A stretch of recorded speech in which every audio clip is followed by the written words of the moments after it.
Onyx Radio. Bioskop kapan buka sih? Katanya ya mungkin sekitar tanggal 29. Itu juga sangat perlu sekali karena ya mohon maaf, gadget ini luar biasa. Anak-anak gara-gara nggak sekolah, saya merasakan saya punya anak di rumah banyak main game. Jadi efeknya juga kalau orang tua juga tidak terlalu memperhatikan anaknya ya banyak. Kadang malah sampai jam 2 malam, jam 3 malam karena merasa tidak ada kewajiban untuk sekolah. Kalau untuk dari pariwisata sendiri Bang, gimana nih Abang lihat? Sebelum dan juga di saat sudah masuk fase kedua nih. Saya berharap mungkin seperti kata Pak Wali, kita buka secara bertahap mungkin pelan-pelan ya. Kita bisa lihat dan juga mungkin dipikirkan untuk masa beliau sekarang dan untuk wali kota ke depan harus bisa dibuat banyak destinasi wisata baru. Contohnya Bang? Ya contohnya ya kemarin kami diskusi terus terang dengan teman-teman yang pemerhati juga banyak hal-hal yang bisa kita lihat ya, misalnya yang kayak di belakangnya Marconi, ya mereka juga ada rencana bagaimana di situ dengan kehidupan kampung di situ dengan pesisirnya, dengan dulu ada hotel dusitnya, ya bisa dibuat destinasi kampung, mungkin bisa di situ dibuat suasana misalnya ada jajanan kuliner yang bermasyarakat di situ, mereka yang pingin ke sana bisa merasakan bagaimana masyarakat situ membuat kuliner yang khas dan makan di situ, dan juga dibuat lingkungannya bersih. Kapan-kapan orang pingin bisa melihat nggak jauh-jauh bahwa inilah masih ada kota yang di dalamnya ada suasana yang seperti kampung, tapi suasana pesisir mungkin juga bisa dilanjutkan di Kampung Baru. Ya saya berharap sekali Balikpapan Barat, khususnya di Kampung Baru itu juga tempat tinggal saya, kelahiran saya, mungkin akan nanti dibuat spesial. Kalau misalnya anggaran kita kan terkendala anggaran ini, mungkin semua sudah jalur 2, kenapa nggak dibuat khusus di sana nggak jalur 2, khusus Kampung Baru Ujung, tapi dibuat wisata khususnya misalnya orang yang dari luar ingin ke Balikpapan, adalah disebut di sana kota wisata bahari. Maksudnya yang saya pernah pikirkan dulu waktu saya di DPR, pingin sekali ada namanya taksi air. Taksi air itu yang memecah kebuntuan dan juga menimbulkan yang tadinya macet menjadi nggak macet karena orang ada jalur alternatif transportasi baru. Ya misalnya dari Kampung Baru ada bisa nanti stay-nya turunnya di haltenya di Monumen, haltenya di BSD, terus bisa kalau bisa sampai ke Mangga. Terus ada juga destinasi wisata yang kalau di barat sana sampai ujung perbatasan dengan PPU, ada itu namanya tempat yang cantik itu Kemantis. Kita buat kerjasama dengan Mangrove Center, terus pecinta-pecinta lingkungan, saya rasa itu bisa menjual untuk menambah PAD Balikpapan dan menambah refreshnya warga kota, bahwa untuk berwisata dan untuk misalnya membelanjakan uangnya nggak terlalu mikir-mikir mau keluar kota atau misalnya lewat flight penerbangan kemana-mana. Saya juga pingin di Balikpapan, saya dulu pernah berbicara kita digelari kota minyak. Kenapa sih kita nggak punya museum perminyakan? Saya pingin kalau ada museum perminyakan, orang khusus ke Balikpapan itu bisa ngelihat walaupun nggak lama tapi tahu bahwa ini kota minyak, ada sejarah penemuan minyak di sini dan peralatan-peralatannya mungkin yang secara diorama atau secara mini bisa dilihatkan. Iya, dulu saya pernah lihat di Diklat itu lengkap sekali. Tapi waktu semenjak Diklat itu berbenah, saya nggak tahu sudah kemanaan itu dia punya peralatan-peralatan itu. Jadi dengan adanya proyek pembangunan Pertamina ini, saya rasa pemerintah kota juga mungkin bisa memberikan arahan atau memberikan masukan. Pembangunan kilangnya dimulai, tapi buatkan juga kita untuk pendapatan baru, misalnya buatkan juga kita misalnya tempat museum perminyakan. Saya pernah dulu bincang-bincang sama anggota DPR, Ibu Hetipa, saya bilang Bu, itu kan di airport lama itu kan ada bangunan yang ikonik. Yang ikonik itu masih ada pilar-pilar tulinnya, masih ada atap sirapnya. Kenapa itu nggak dimanfaatkan terus kerjasama? Dia bilang itu mungkin bisa dibicarakan dengan Angkasa Pura atau pemerintah kota. Karena saya lihat sayang sekali kalau kita ngeliat itu kan bangunan itu nggak tersentuh. Sedangkan menurut kita bangunan itu sangat bernilai. Modelnya jadi kayak terbengkalai gitu ya Pak? Iya, jadi orang ke Balikpapan sebelum ke kota ada waktu yang mungkin dia bisa lihat-lihat sekitar situ dulu. Betul. Nah, saya ingin inovasi-inovasi baru dan saya berharap Pak Wali kita mungkin kan tinggal beberapa waktu ini bisa, mungkin tidak bisa terwujudkan, tapi mungkin bisa memberikan pesan. Siapapun yang terpilih nanti, tolong dipikirkan. Karena saya yakin efek corona ini akan sangat banyak memukul sektor ekonomi. Siap. Dan sektor pariwisata itulah yang saya rasa lebih bisa kita andalkan. Karena akan membawa banyak multiplier effect dan banyak orang yang akan ikut bisa merasakan dampak ekonomi di sana. Baik, terima kasih Bang. Intinya berharap banyak tentang pariwisata Balikpapan juga ke depannya ya Bang Maulid ya. Oke, kalau dari Pak Wali sendiri, mohon izin Pak Rijal sendiri untuk menanggapi apa yang disampaikan dari Bang Maulid pagi ini mengenai harapan beliau juga untuk pariwisata. Seperti apa nih Pak?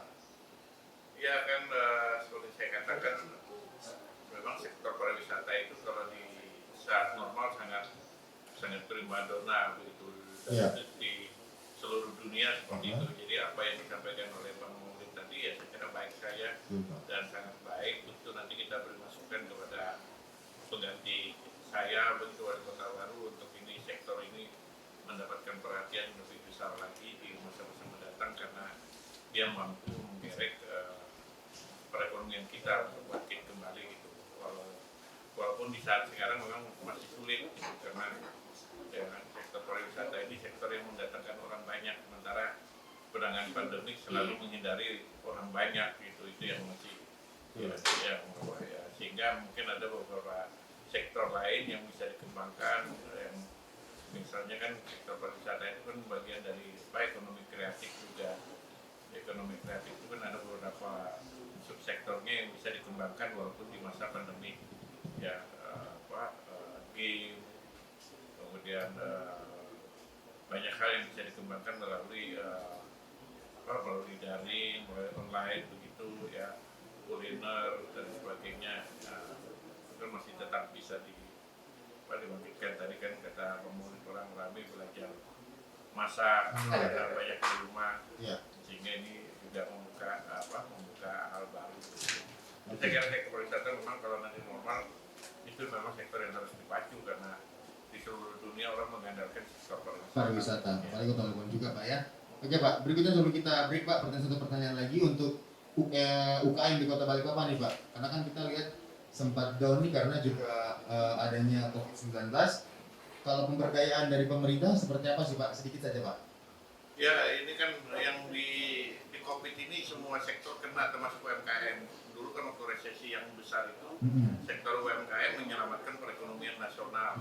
Tapi sekarang ini UMKM juga babak belur gitu kan. Nah karena itu kan sekarang kita memang di berbagai pengamat ekonomi, berbagai kebijakan UMKM bisa dipacu lagi, cuma memang juga dengan habit baru atau dengan new normal juga. Begitu artinya misalnya UMKM yang berorientasi dengan online misalnya itu ya, jadi jualannya tidak bisa lagi jualan face to face begitu yang tradisional sekarang sudah.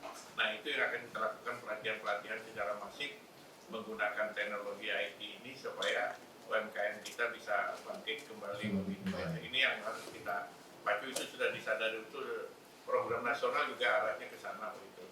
Itu yang mungkin harus menjadi perhatian kita. Baik, terima kasih Pak. Jadi intinya lebih memberikan edukasi juga dan juga memberikan pengajaran kepada pengusaha-pengusaha kecil menengah juga Pak ya. Bagaimana cara menggunakan internet dengan bijak dan juga baik untuk bisa mendapatkan hasil yang positif. Oke Pak, kita masih ada sesi terakhir nantinya untuk ngobrol kembali dengan narasumber kita. Jadi buat sahabat Anda jangan kemana-mana, tetap dengarkan Sersan Ngopi, serius santai, ngobrol pagi-pagi. Onyx Radio. Sekali penjelasan jelas yang sudah kita dapatkan hari ini dari Pak Rijal, dari Pak Zulkifli juga, dari Bang Yudi, dari Pak Aris, dari Bang Maulid juga yang sudah hadir di sini. Intinya semoga informasi yang disampaikan dari kelima narasumber kita ini sampai dengan jelas ke telinga pendengar juga, ke warga kota Balikpapan juga, dan juga tentunya kita juga udah live di Instagram Onyx Studio 887 FM. Pak, ini sempat ramai di masyarakat kemarin Pak, ini jadi pertanyaan besar juga bagi kita masalah zona hitam nih Pak. Nah ini kemarin ramai nih Pak di informasi, bener nggak sih bagaimana zona hitam teman-teman industri kreatif lebih khususnya langsung down nih Pak. Teman saya bahkan masuk rumah sakit Pak dia. Karena dia bikin ini kok bisa gitu tuh naik kolesterol Pak. Udah benar-benar ngerasa bahwa waduh berarti kita udah nggak bisa ngapa-ngapain nih, zona merah aja udah nggak bisa gerak, apalagi zona hitam gitu ya. Itu informasi yang didapat, sedangkan berita yang muncul di masyarakatnya simpang siur. Ada yang mengatakan enggak kok nggak zona hitam, ada yang mengatakan udah zona hitam karena langsung dari provinsi. Gimana nih Pak dari Pak Wali mau izin Pak, silakan Pak. Ya, kalau saya itu tidak terlalu dengan pengertian zona hitam, merah, tapi itu memang sebenarnya ada perhitungan kalau yang di tim gugus tugas pusat. Nah kemarin memang zona hitam yang keluar itu memang dari provinsi. Kalau secara resminya sebenarnya itu hanya mengingatkan Balikpapan, kan kemarin ada gubernur sudah ngomong di waktu peresmian beberapa fasilitas lab di Rumah Sakit Kaniyoso itu sudah diralat Pak Gubernur, itu hanya kreativitas dari tim gugus tugas di Dinas Kesehatan Provinsi untuk mengingatkan Balikpapan, karena Balikpapan angkanya paling tinggi di seluruh Kalimantan Timur begitu. Nah, tapi bahwa kita tertinggi tidak bisa dibantah gitu ya kan, sekarang sudah 240 orang yang terkonfirmasi positif begitu. Nah, ini kan angka paling tinggi di Kalimantan Timur. Nah, saya mohon masyarakat jangan terjebak urusan hitam, merah dan hijau atau kuning begitu. Tapi masyarakat harusnya yang paling penting harus peduli betul dengan persoalan ini gitu. Jadi kan sebab di masyarakat itu ada yang perhatiannya baik, ada yang cuek begitu. Nah ini kita minta kalau hitam dia mengingatkan kita, hati loh, ini kita paling banyak 240 orang yang terkonfirmasi positif, hampir semua kena. Ada masyarakat biasa, ada pedagang di pasar, ada di pemerintahan, ada di kepolisian, ada di kejaksaan, ada di TNI. Yang paling banyak lagi di semua ini Pak ya? Semua ada gitu, di angkasa, pura ada yang kena, segala semuanya ada yang kenal gitu. Nah ini mengingatkan kita harus waspada betul gitu, jangan sampai, karena Balikpapan ini memang posisi yang sangat strategis dalam tanda petik terhadap penyebaran penularan COVID-19. Kita kan dikelilingi orang yang setiap hari datang ke Balikpapan dari Jakarta, dari Surabaya, dari Makassar, dan dari Banjarmasin, dan dia berkepentingan dengan Kalimantan Timur masuk ke Balikpapan. Dia bawa dari Surabaya, bawa bawang, bawa kol, bawa sayur. Dari Makassar bawa beras, bawa telur, bawa macam-macam kebutuhan kita. Kalau ini mau kurban Pak ya? Ini nih. Dari Jakarta, orang dia banyak bekerjanya, usahanya di Kalimantan Timur, di Balikpapan. Surabaya, udah lama kita tergantung dengan Surabaya. Nah, itu kan jadi kita ya, sekali lagi jangan terjebak dengan soal hitam merahnya, tapi yang kita harus care betul. Ini kita harus hati-hati nih sama-sama, betul-betul protokol kesehatannya dijalankan, ya, dan supaya kita cepat ya, kembali normal. Ya sudah, anggaplah ya, tujuan kita zona hijau gitu ya. Ayo sama-sama, jangan, baik saja juga menurut saya diingatin jadi zona hijau supaya kita care semuanya gitu.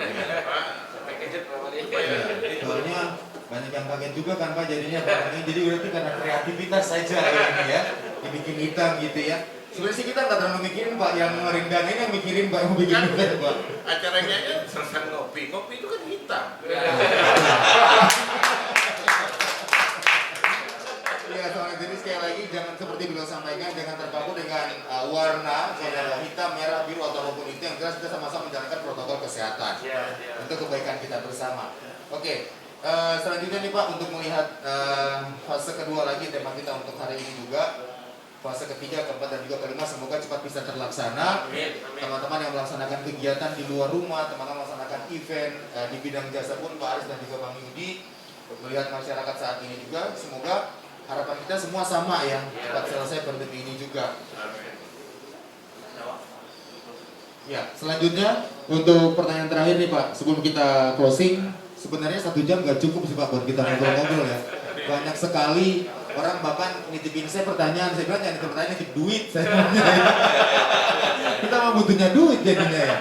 Pak, masing-masing saya kasih waktu mungkin 1 hingga 2 menit Pak, di fase kedua kita saat ini. Sorry Pak, satu lagi Pak. Berarti untuk warga kota atau buat orang yang pengen datang ke Balikpapan melalui bandara, terminal dan juga pelabuhan, apa yang mereka harus persiapkan Pak? Ya dia harus benar-benar sehat. Jadi jangan benar-benar sehat itu hanya tergantung dari selembar surat. Apa artinya swab? Apa artinya rapid? Ya kan apa artinya surat keterangan? Tapi ini kan menyangkut diri dan masa kita ikhlas kita membawa penyakit kepada orang lain kan tentu tidak ikhlas. Betul. Jadi yakinkan diri betul-betul sehat bahwa datang ke tempat karena yang paling rawan memang yang ini yang kita repotnya yang membawa penyakit ini yang paling berat adalah yang orang yang dinamakan OTG. OTG ini orang tanpa gejala. Dia sehat, dia tidak batuk, dia tidak demam, tapi dia ada virusnya. Nah itu yang paling bahaya gitu. Nah jadi yakinkan betul bahwa Anda tidak menjadi orang-orang yang menjadi carrier terhadap virus COVID-19. Jadi silakan datang dari mana saja. Dan tapi yakinkan betul. Cara meyakinkannya memang selama ini adalah caranya adalah memang melalui rapid, melalui swab, itulah yang sekarang ini yang bisa dilakukan. Itu sambil kita juga menjaga diri, menggunakan masker dan sebagainya. Saya kira itu saya mohon betul masyarakat karena kita di kota terbuka, jadi kalau kita tutup juga lockdown habis-habisan juga ekonomi lumpuh. Itu juga jadi kita mati juga gitu jadinya. Itu yang harus kita jaga. Oke, baik, terima kasih Pak. Berarti teman-teman ini sebentar kan akan ada simulasi untuk event nih Pak. Akan ada simulasi untuk event, persyaratan utama yang harus mereka lakukan berarti protokol kesehatan Pak ya. Protokol kesehatan. Pokoknya peduli betul ini, jangan ini seolah-olah ini kewajiban, bukan. Ini persoalan kita kan dengan persoalan COVID. Jadi jangan karena terpaksa nanti ditutup wali kota aja begitu dong. Ya kan ini kalau mau tetap pesertanya ngopi ya harus sama-sama. Oke, terima kasih Pak. Closing statement silakan mulai dari mohon izin Pak Wali dulu. Ya, saya kira itu saja. Saya mohon maaf masyarakat kalau banyak hal yang tidak nyaman selama kebijakan COVID-19, tapi itulah yang bisa kita lakukan. Nah, karena itu kedepannya kita harus benar-benar sama-sama bahu-membahu yang kita laksanakan COVID-19, kehidupan ekonominya kita mulai normalkan. Mudah-mudahan Allah Subhanahu wa taala Tuhan Yang Maha Kuasa menyelamatkan kita kembali sehingga kita bisa new normalnya dengan baik. Baik, terima kasih Pak. Dari Bang Zulkifli, silakan Bang. Dari bidang pengamanan dan juga hukum. Baik, kita berharap masyarakat disiplin dalam menjalankan protokol kesehatan itu aja. Siap. Jadi mohon kerjasamanya, mohon kepeduliannya di lapangan. Jadi tidak usah menunggu petugas, karena ini kepentingan kita bersama. Itu mungkin seperti itu. Terima kasih. Terima kasih Bang Zulkifli. Selanjutnya Pak Aris, Jam dari Plaza Balikpapan yang mau disampaikan.